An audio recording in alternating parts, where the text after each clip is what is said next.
Yo, what's up, everyone? Just want to talk to you guys about picky clients, especially in the lawn care business and the landscaping business. Right now I had to drop a client. This client, my father has been servicing his property for over 15 years, and I started servicing it for over a year because my father doesn't service properties anymore. He moved to Houston to go and work in the lawn care industry. So I stayed in Los Angeles, California, servicing his property. But I want to talk a little bit about picky clients, especially in the landscaping and lawn care industry. And now in times, after the pandemic, people, not even, the pandemic's not even over, but people are more sensitive to prices now. And I feel like sometimes you're going to get some clients that won't appreciate your value, and they're just going to degrade you, and they're not going to care. They only care about the discount. They only care about how low you can cut it for.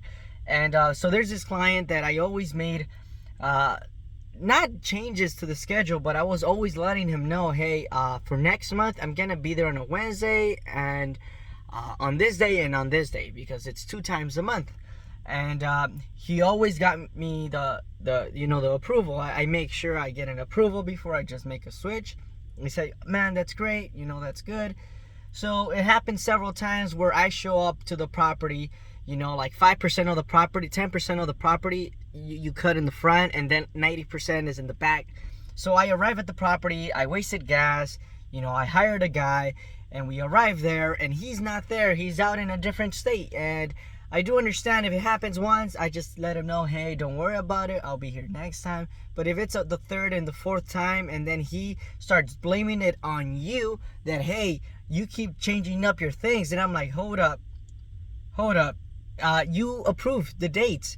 And then he starts saying that, oh, no, you changed the dates, I need you to come by Wednesday because I have family on Wednesday over, so you gotta be here tomorrow. And I'm like, hold up. If you want me to be here tomorrow, I can do it for $15, $20 more for the gas, for the inconvenience, for the employee, for the gas of the equipment, for everything, for the little stress that you're making me do, driving from Redondo Beach straight to Culver City. It's like a 10-minute drive, 15-minute drive without traffic. But in Los Angeles, it's like about a 40 to 1 hour drive. So I'm spending a lot of gas just getting from there to there. So I told the client, look, unfortunately, I am not servicing your property anymore. I'm not the right fit. I have told you several times that I'm going to meet you here, but you're never here. And look, I feel like I don't even have to explain myself. I gave him a little small paragraph. He has not responded. And honestly, I feel like right now, I'm in a point in my life where I have enough clientele to tell. I'm going to cut some people off. I'm just going to tell them, hey, unfortunately, I can't cut your lawn no more. Or I'm not going to tell them no, but I'm going to raise my prices to the market rate. Because honestly, a lot of these properties, I've been watching a lot of videos, Keith Kalfa's, Brian's lawn, and they're all great videos. Andres, he has his own Augustus, he has great content. Everybody on YouTube has great content. I'm not saying or bashing anything, but here in Los Angeles, California, it's a bit different. The market's a bit different. I can't really charge what they're charging, because in some areas you only mow and blow and rake, and that's it. And then you charge trimming separately. But here in LA, properties are much smaller. They have little detailed garden beds. You got to make sure you take care of the roses on a specific season. You have to trim. You have to do everything at once. And the rate, I'm pretty low on the rates. So my goal is to increase all my rates at least 5 to 10%. There are some that are really well priced, that I believe are well priced. And those are the clients that are giving me the less hassle.